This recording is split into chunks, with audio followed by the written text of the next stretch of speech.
Hello everyone, welcome back to my new another vlog. তো সেদিন ছিল রথযাত্রা, আর নতুন আমি একটা ড্রেস পরে সুন্দরভাবে সেজে গুজে চলে গিয়েছিলাম রথ দেখতে ভাই বোনের সাথে। তো যাই হোক, এটা হচ্ছে রঘুনাথগঞ্জ তুলসীবাড়ির রথ। সেদিনকে সোজা তুলসীবাড়ির রথ দেখতে গিয়েছিলাম, তারপর রথটা ওখান থেকে দেখার পর গোডাউনে রথ দেখতে চলে এসেছিলাম। আর তোমরা তো জানোই যারা রঘুনাথগঞ্জে থাকো, গোডাউনে সমস্ত রথ নিয়ে আসা হয়। এখানে একটা বড় রথ আছে, তোমরা দেখতেই পাচ্ছ কি সুন্দর সাজানো, আর বাকি অনেক রথ নিয়ে আসা হয়। এখানে মেলা বসে, এখানে অনেক মজা হয়। তো যাই হোক, এখানে রথ দেখার পর কিছু খাওয়ার পর সেখান থেকে আমি ভাই বোনকে বললাম চল স্ন্যাক্স জোন খেতে যাই। যেহেতু আমি আজকেই বাড়ি এসেছিলাম, মানে সেদিনই বাড়ি এসেছিলাম রথের দিনকে, তো আমি ভাবলাম যে অনেকদিন স্ন্যাক্স জোন যাওয়া হয়নি, খেয়ে আসি। তো এই তো সোজা স্ন্যাক্স জোনে চলে এসেছিলাম। তো চলো এবার চলে যাওয়া যাক। তো তারপর এই তো স্ন্যাক্স জোনে ঢুকলাম। তো স্ন্যাক্স জোনে অনেক কিছু নতুন অ্যাড করেছে, নতুন করে করেছে, যেটা আমি জানতাম না। আমি অনেক দিন পর আসছি, অনেক দিন বলতে গেলে 2 মাস পর, বলতে অনেক দিন মানে 2 মাস আর কি। তো আমি যেহেতু ছিলাম না এখানে, তো এই তো দেখো জাস্ট তোমরা কি সুন্দর করে সাজিয়েছে। তো আমি ভাইকে বললাম এর মধ্যে একটা ভিডিও করে নেওয়া যাক, আর তোমাদের সাথে শেয়ার করবো সেগুলো। তো দেখো জাস্ট তোমরা কি সুন্দর করে সাজিয়েছে, আমার তো ভীষণ ভালো লেগেছে ডেকোরেশনগুলো। তো যাই হোক, তারপর আমরা একটু ওয়েট করছিলাম, কারণ সেদিনকে তোমরা অ্যাজ ইউজুয়াল দেখতেই পাচ্ছ প্রচণ্ড ভিড় ছিল রথ বলে, প্লাস জানি না কেন সেদিনকে অনেক অনেক ভিড় ছিল সেদিনকে। তো যাই হোক, তখন অলরেডি 9টা বেজে গেছিলো। তো যাই হোক, তারপর আমাদেরকে বললো জাস্ট 5 মিনিট ওয়েট করতে। তো তার আগেই আমাদেরকে ডেকে নিয়েছিল। তো যাই হোক, তারপর এই তো তারপর আমরা এই তো খেতে ঢুকে গেলাম।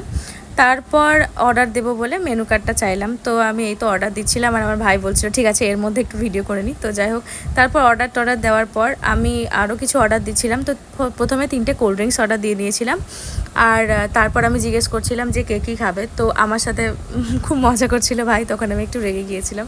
তো যাই হোক, তারপরে ডিসাইড হলো কি খাবার খাবে। তো তারপর তখন আমি অর্ডারটা দিচ্ছিলাম, আর এই দেখো বারবার আমার পাইপটা নিচে পড়ে যাচ্ছিলো, হাওয়া ছিল বলে বারবার পড়ে যাচ্ছিলো নিচে। তো যাই হোক, তারপর খাবারটা অর্ডার দেওয়ার পর আমি একটু কোল্ড ড্রিঙ্কসটা খাচ্ছিলাম। তো কোল্ড ড্রিঙ্কসটা খেতে খেতে একটু ভিডিও করছিলাম, আর আমার জাস্ট ভেতরের ডেকোরেশনটাও ভীষণ সুন্দর লেগেছে। তো এই তো খাবার আসার জন্য ওয়েট করছিলাম কখন খাবারটা আসবে। তো তারপর প্রথমে আমি অর্ডার করে নিয়েছিলাম একটা চিকেন চিজ বল, যেটা ওরাই সাজেস্ট করেছিল। এই দেখো, এটা হচ্ছে চিকেন চিজ বল, একটা প্লেটে 9 পিস থাকে। তো এটা হচ্ছে আই থিঙ্ক 150 টাকা বা 155 রুপিস সামথিং। এটা নতুন ওরা লঞ্চ করেছে, এই জন্য ওরা বারবার করে আমাকে বলছিল যে এটা নিতে। আমি ওদেরকে সাজেশান চেয়েছিলাম ওদের কাছে। তো ওরা বলেছিল চিকেন চিজ বলটা নতুন এখানে এসেছে, তো তুমি এটা ট্রাই করতে পারো। তো এই তো দেখো জাস্ট চিজের ঠাসা, চিকেনে আর চিজের ঠাসা ছিল, ভীষণ সুন্দর। তোমরা কিন্তু নেক্সট টাইম স্ন্যাক্স জোনে যারা রঘুনাথগঞ্জে থাকো যদি যাও, তাহলে অবশ্যই এটা ট্রাই করে দেখো। এটা কিন্তু খুব সুন্দর খেতে, আর আমি তো খেয়ে একদম ফিদা হয়ে গেছি, খুব সুন্দর ছিল। আর তারপর হচ্ছে আমি মেন কোর্সে অর্ডার করেছিলাম বাটার নান, আর তার সাথে ছিল চিলি চিকেন। বাট চিলি চিকেনটা কিন্তু একটু ঝাল ছিল, যেটা আমি পরে ওদেরকে বলেছিলাম যে চিলি চিকেনটা অনেকটাই ঝাল হয়ে গেছিলো। তো ওরা কিন্তু পরে আবার নতুন করে চিলি চিকেনটাকে রেডি করে এনে দিয়েছিল। তো এই তো দেখো জাস্ট, আর এই কিউট কিউট ফিশগুলোকে কি সুন্দর লাগছে, আমার তো খুব ভালো লাগে। আর লাইটিংটাও সেরা ছিল, এখানে খুব সুন্দর ছবি উঠেছে, যেগুলো তোমরা দেখতেই পেয়েছো যে আমি তুলেছি। তো তারপর এই তো ওরা খাবারটা সার্ভ করে দিচ্ছিলো। এখানকার অ্যাম্বিয়েন্সটা যেরকম সুন্দর, আর খাবার দাবার মোটামুটি খুবই ভালো, আর এখানকার স্টাফদের বিহেভিয়ারও খুব ভালো। তো যাই হোক, তারপর এই তো আমি একটু নান নিয়ে তার সাথে একটু তোমাদের সাথে শেয়ার করছিলাম খাবারটা, জানি তোমাদের দেখে খিদে পাচ্ছে। তো যাই হোক, তো একটু চিলি চিকেন নিয়ে নিলাম, তারপর এটা খেয়ে নিলাম। আমার কিন্তু ভালোই লেগেছিলো, কিন্তু একটু ঝাল ছিল, যেহেতু ফার্স্ট টাইম, তো আমার একটু ঝাল লেগেছিলো। তা আমি ওদেরকে পরে সেটা বলেছিলাম। তো যাই হোক, তোমাদের রথযাত্রা কেমন গেল আমাকে কিন্তু অবশ্যই কমেন্ট সেকশানে জানাতে ভুলো না বন্ধুরা।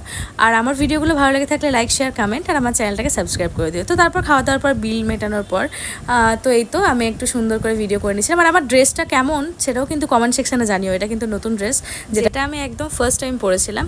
তো আমার ভিডিওগুলো ভালো লেগে থাকলে লাইক শেয়ার কমেন্ট, আর আমার চ্যানেলটাকে সাবস্ক্রাইব করে দিও, আর আমার ফেসবুক পেজটাকে অবশ্যই ফলো করে দিও, আর আমার ইনস্টাগ্রাম সুদেষ্ণা দত্ত অফিসিয়ালটাকে অবশ্যই ফলো করে দিও। টাটা বন্ধুরা, নেক্সট ভিডিওতে আবার দেখা।